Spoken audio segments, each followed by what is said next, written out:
بسم الله الرحمن الرحيم.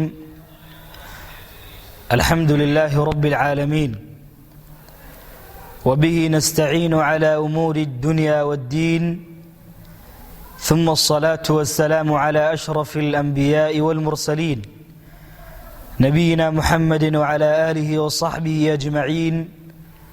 أما بعد، وحلقتني سدحاد ولا ليال برنامجكيني أنا ugu magac darnay aayatun wa xadiis. موضوع عاوين كالنا وحوي التوحيد. قال الله تبارك وتعالى في كتابه العزيز: وما خلقت الجن والإنس إلا ليعبدون. الله تبارك وتعالى ولا ليال وحين ليهي جنك يا إنسيغا وما نابورين وحكلا inay aniga kaliya caabudaan mooyaane oo cibaadada ay gaar yeelaan. waxa waajib nagu walaalayaal korkeena saaran Allah tabaaraka wa taala cibaadadiisa iyo waxa uu inagu adoonsaday inaynu la nimaadno oo aynaan ka gaabinin. ilaahina tabaaraka wa taala kaliyeenu caabudno. ilaahay tabaaraka wa taala cibaadadiisana inaan cid kale u leexinin. waa ilaahay sidaas uu ina faray.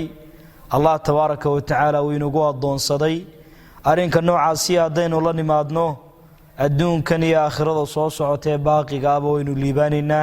الله تبارك وتعالى نعيم كيسة جنات كيسة أيين كم متيسنينا. وبالله التوفيق. عن عثمان بن عفان رضي الله عنه قال: قال رسول الله صلى الله عليه وسلم: من مات وهو يعلم أنه لا إله إلا الله دخل الجنة.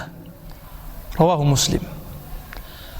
النبي محمد عليه الصلاة والسلام حديثك عثمان بن عفان صورينيو نبي نوغوت المامي عليه أفضل الصلاة وأتم التسليم قف كدنته وغيريدو أي كنت ماضو إساقو أكسونو قرانيا اللحق لقو عابدا إنا نجرين الله ما هنه jannada ayuu galay nabiga yuuri sallallahu alayhi wasallam. jannada ayuu galaya.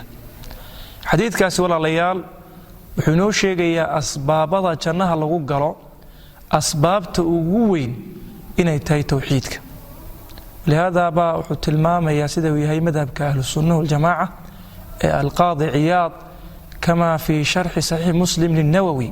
wuxuu oranayaa soo ka waramaya in xadiidka macrifada lagu sheegay shahaadada kaliya la ilaha illa Allah inay ku jirto iyadana waana maxamed rasuulullah sida ahlu sunnah ay qabaan madhabkoodu. oo xornaya Iyaad wuxuu oranayaa madhab ahlu sunnati anna ma'rifatu murtabitatun bishahadatayn la tanfa'u ihdahuma wa la tanji min an-nar duna al-ukhra.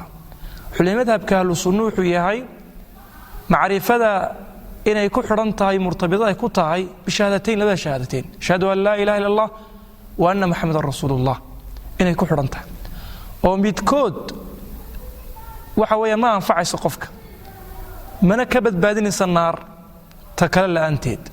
marka labadoo wada socda qofku garasho uu garanayo awgeed ayuu jannada ilaahay ku mutaysanaya. ilaahay inoo yasiro tawxiidka kuwii xaqiijiya. allah subxaanahu wa ta'ala naga yeelo shirkiga iyo ehelkiisana allah subxaanahu wa ta'ala inaga fogeeyo. wallahu a'lam wa ahkam.